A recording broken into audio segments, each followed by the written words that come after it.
மீனராசி அன்பர்களே, தமிழ் புத்தாண்டு வருடம் எப்படி இருக்கும் என்று ஏங்கிக் கொண்டிருக்கும் ராசி இந்த ராசிங்க.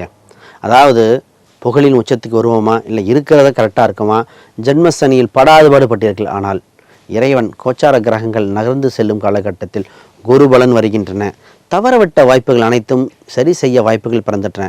முதல்ல இந்த ராசி நம்பி நம்பி ஏமாந்தது, ஒரு சில சொல்லக்கூடாத விஷயங்கள் சீக்கிரட்டை சொல்லி மாட்டினது, கையிருப்பு பணத்தை கரைத்தது, இது போன்ற பல விஷயத்தை சொல்லிகிட்டே போகலாம். ஆனால் இப்பொழுது முதல்ல இந்த ராசிக்கு தன்னம்பிக்கை பிறக்குது. அதிர்ஷ்டங்கள் பிறக்கக்கூடிய வாய்ப்புகள் உண்டு. அதிர்ஷ்டங்கள் தன்னம்பிக்கையும் தன் குழந்தைகள் மூலமாக, தன் உற்றார் உறவினர்கள் மூலமாக உங்களுக்கு வாய்ப்புகள் பிறக்கின்றது. வாய்ப்பு சார், இப்போ திருமண யோகம் இருக்கா இல்லையா? நிச்சயமாக திருமண பாக்கியம் உங்களுக்கு கிடைக்குது. குருபலன் வந்தாச்சு. உங்கள் ராசிக்கு 7ஆம் இடத்தை சனியும் பார்க்கறனால, சனி பார்க்க அந்த இடத்தில் நிச்சயமாக நடக்கும். அப்போ திருமண பாக்கியங்கள் வருகிற சூழ்நிலை வந்தனால, திருமணமே இல்லை என்று சொல்லப்பட்ட ஆண் பெண்கள் கூட சரியான பரிகாரங்கள் செய்து பண்ண வேண்டிய அம்சம் உண்டு. ஆனால் ஒன்று கவனிச்சுக்கணும். இப்போ கோயிலில் கல்யாணம் வைக்கணுமா, மண்டபத்தில் வைக்கணுமா, அது முக்கியங்க.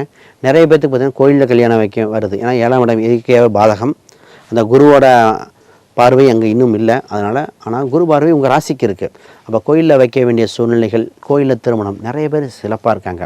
இந்த ராசி எப்போவுமே செக்லிஃப்ட் சம்மந்தப்பட்டது, இது மாதிரி விஷயத்தை கையெழுத்திடுதல், கைரேகை சம்மந்தப்பட்டது கவனமாக பயன்படுத்த வேண்டிய ராசி. ஆனால் இப்போ நடக்க யோகம் என்னென்னா, உங்கள் குழந்தைகள் மிகப்பெரிய லெவலில் உங்களுக்கு உதவி செய்ய போகிறாங்க. அவங்களோட செல்வ சம்மந்தப்பட்டது அது அபிர்விதமாக இருக்குது.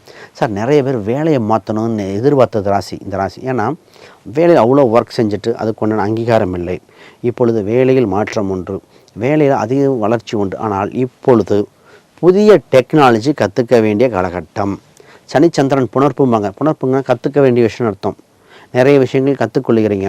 இப்போ இதிலிருந்து பரிகாரமாக, வாழ்வியல் பரிகாரமாக நான் எப்பவுமே சொல்கிறது, காகத்துக்கு உணவித்தல், வீட்டில் ஒரு செடி கொடிகள், விவசாயம் சம்மந்தப்பட்டது, சினிமா சம்மந்தப்பட்டது, விவசாயம் சினிமா இதெல்லாம் பார்த்திங்கன்னா இதுக்கு ஒரு வாழ்வியல் பரிகாரமாக இருந்துடும்.